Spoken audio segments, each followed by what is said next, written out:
UNCG is a school of many logos. Throughout the years, these graphic images have been applied to various forms of merchandise, illustrating one of the founding principles of the university, pride. For nearly 6 years, I was a student here and acquired many experiences. Although I don't remember most of them, I'd like to share with you a little bit about the time I spent here and the knowledge I gathered along the way.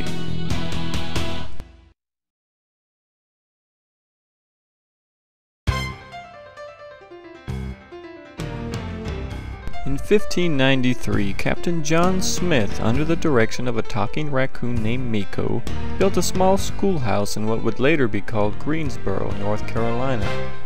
The purpose of the house was to teach Native Americans how to worship something other than corn. In 1773, General Nathanael Greene used the same building to train soldiers. Wanting to spare the lives of his men, he attempted to train chimpanzees to fight the British wearing uniforms from the future. Unfortunately, the scarcity of chimps led him to abandon the project. Finally, in 1891, the same land was purchased by Charles Duncan McKeever, a local J.C. Penney catalog salesman, with a dream of teaching women how to play croquet. Upon opening the doors to the first building, the original name of the school was the North Carolina Normal and Industrial School of Croquet and Fancy Book Learning for Women. McKeever served as the first president. The school was successful and the campus grew larger and larger. This aerial footage was taken with the aid of a time-traveling helicopter and shows what the campus looked like in 1926. Although many things have changed over the years, the Faust building, named for the school's second president, still stands today as a symbol of things that can get really old if you don't tear them down. A statue of the school's founder, Charles McKeever, now stands in front of the school's library. Many students feel that the purpose of the statue is to have something to put funny hats on when they're bored.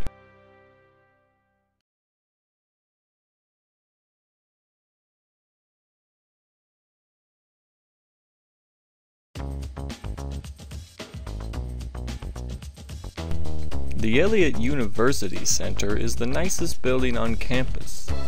This is where visiting parents and government officials are lured in an effort to pretend like the rest of the campus is just as nice.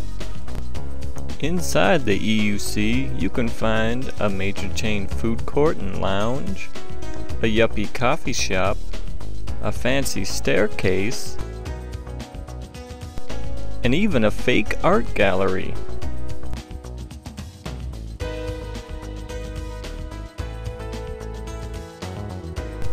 The Jackson Library was named after President Andrew Jackson, who checked out the very first book on his 150th birthday.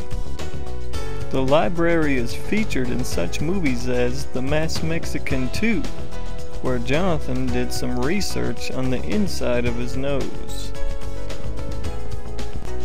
The library currently functions as a book museum where students come to find out how old people used to do research. Personally, I like to use the 7th floor restroom as my own personal restroom. Nobody else knows that it's there.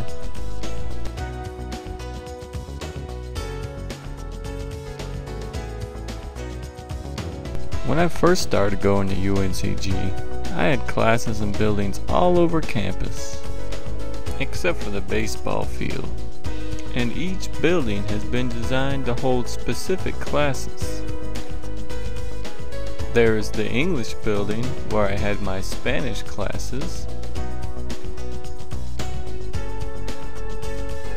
There's the new science building where I had some English classes. There's the old science building where I had some more English classes. There's the nursing building where I had my movie watching class. There's the geography building where I had my history class. And there's the atheist building where I had my religion classes.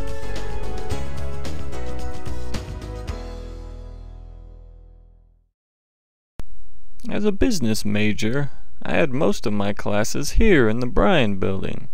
This is where I had my business classes. Would you like to see a list of them?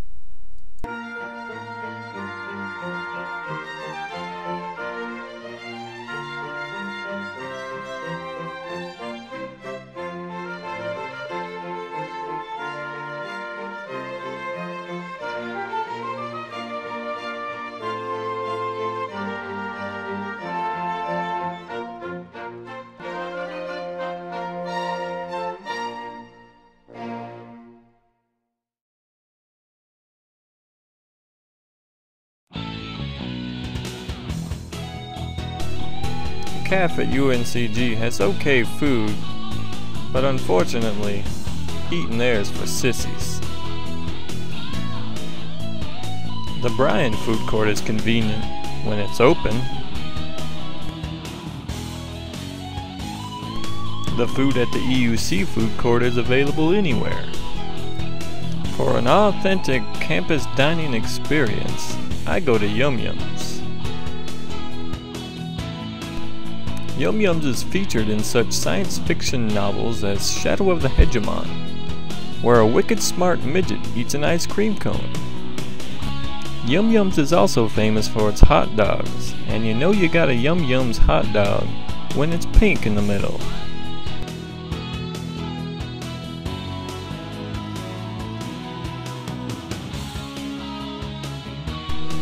I never actually lived in a dorm.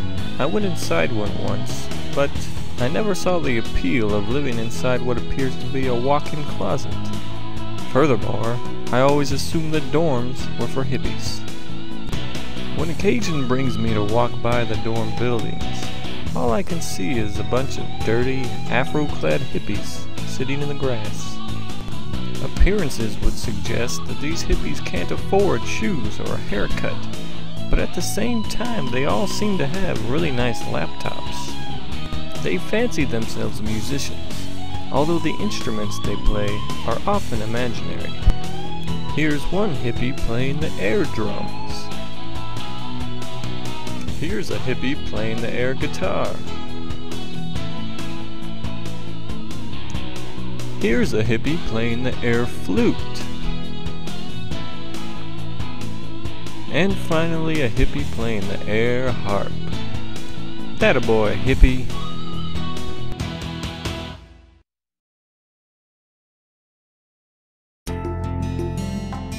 Along with me, many family members have left their own mark at the university.